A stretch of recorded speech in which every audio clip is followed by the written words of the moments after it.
Right, let's quickly do this installation. Used a bit of liquid grease. Obviously we've washed the gearbox with diesel, and I want to get that initial lubrication in. So let's do the assembly quickly. Sometimes it falls in just in line and sometimes it gives me a run around. Today it worked. Part of, oh yeah, no, I have talked about this. Alright, that's fine. Okay, cool. So that's done. Let's quickly get the selector arms in.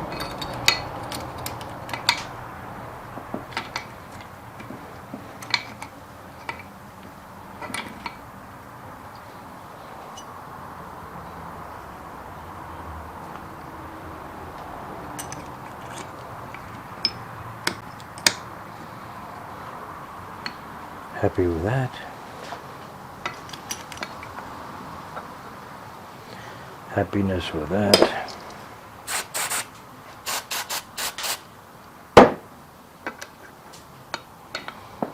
I use it the same as assembly lube. Well, assembly lube on bearings obviously differs. But on a two-stroke, they're not too finicky about clearances on the gearbox. In the sense, you don't have any white metal bearings.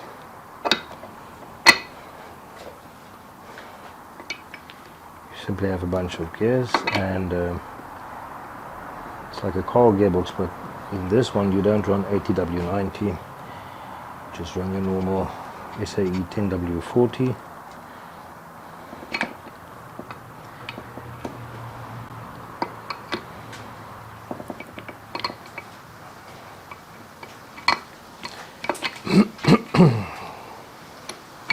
Well, installing them is not always as glamorous as TV would like you to have it.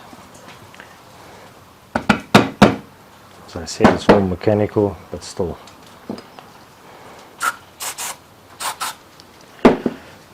It will give you the runaround.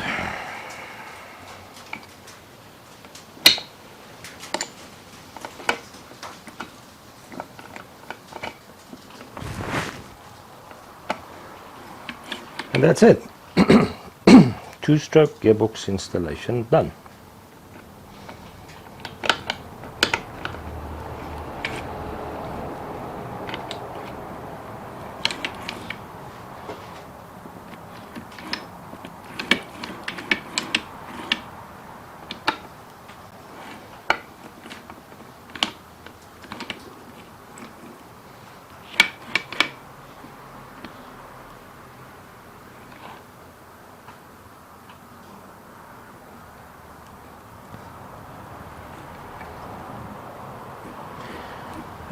And there's your neutral.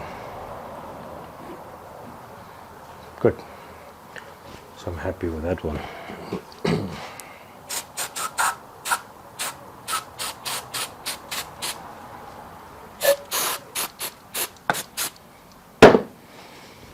So the next step now will be to get the crankshaft in.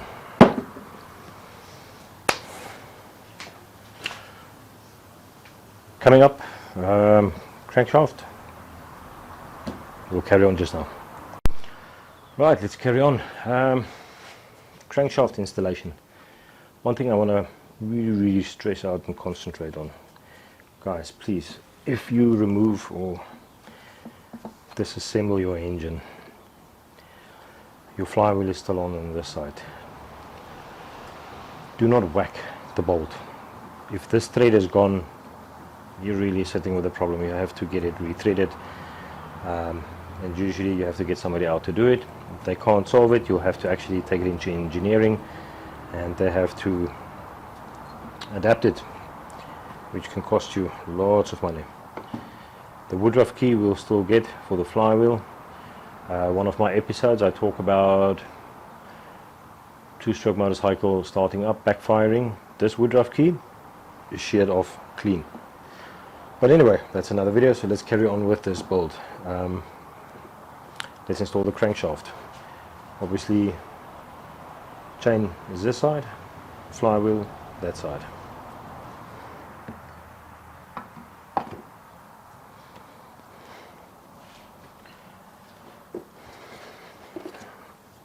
Okay.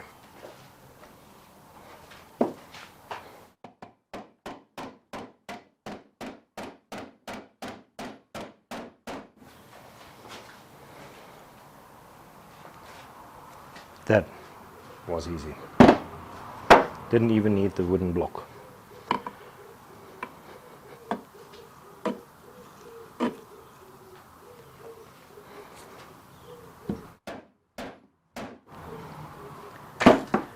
Great. Okay. Well, we're making progress, which is always nice. Just want to have a quick look.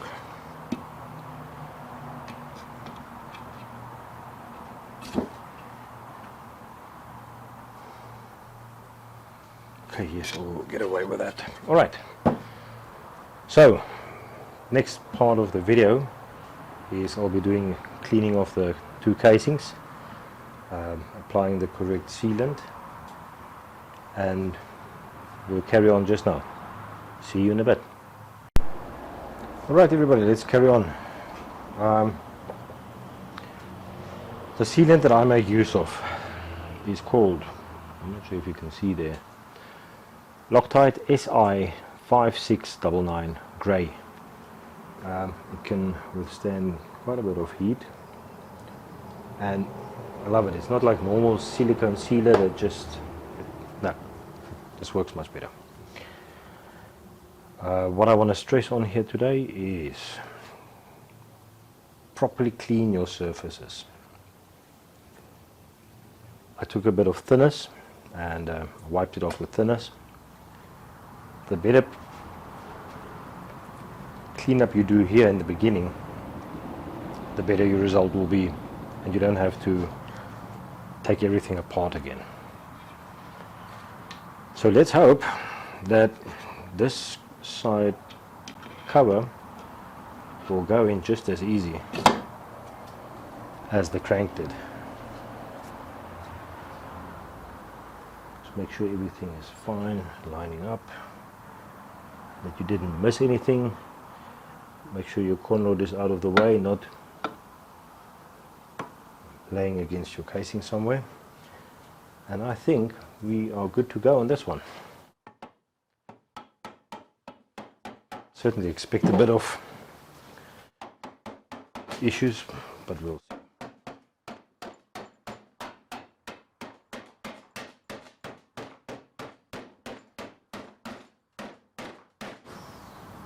Really? That easy?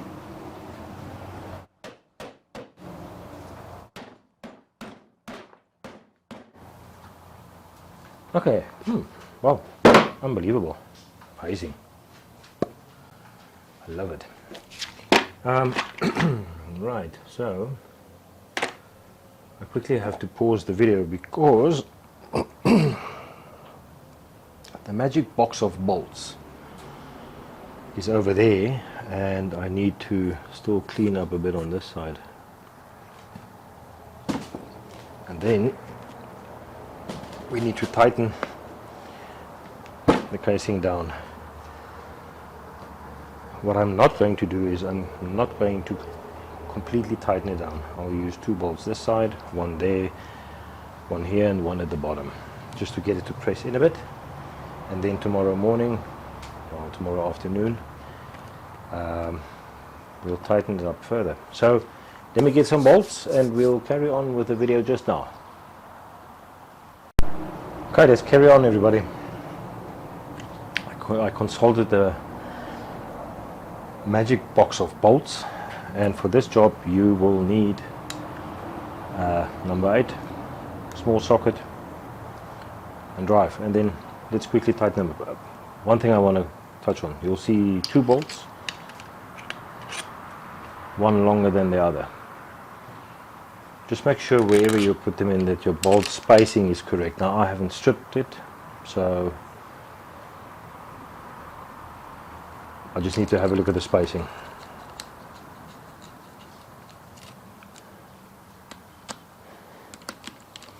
Not going to over tighten it.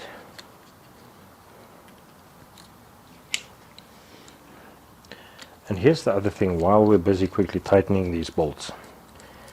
The oil of choice that I use, 2-stroke oil.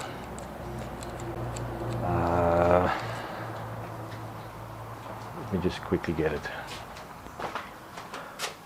I know it's a bit expensive, but don't use something else. Well, it works for me and I stick to it. Bel-Ray H1R for a liter. Can't even remember what it cost. It was a few bucks, but buy it. It's awesome oil. On the KTM 300 that I owned, I tore it down after many hours of riding, and I had no scorch marks in the sleeves. And as you know me, if you're a member of the channel for quite a while, I really use my vehicles, but I maintain them just as good.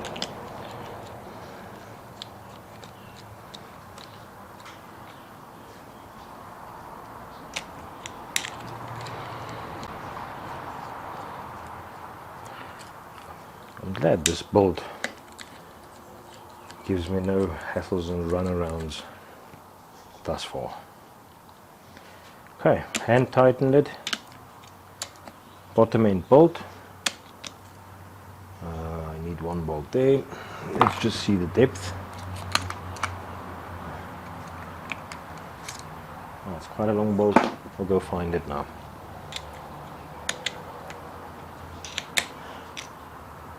One of the things we'll be discussing in the next 2 videos or so is the barrel piston and chamfering, port chamfering to be exact, with needle files. Very important. If you had it rebored, make sure you chamfer the ports.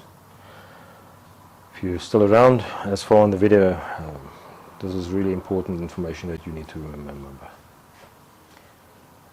Okay. I think that is it for today.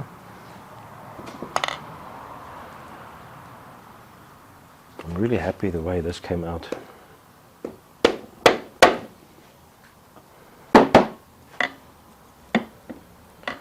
So, bottom end KX250.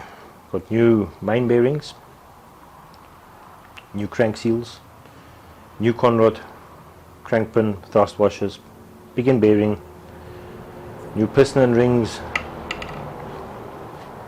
and if we look after it, it'll last us quite a while. I'm definitely going to take it up with my son and go riding on the KX and the RM80. Alright, so this concludes video 2. And we'll chat a little bit later on video 3. Have a lekker one. Cheers everybody. Bye. Bye.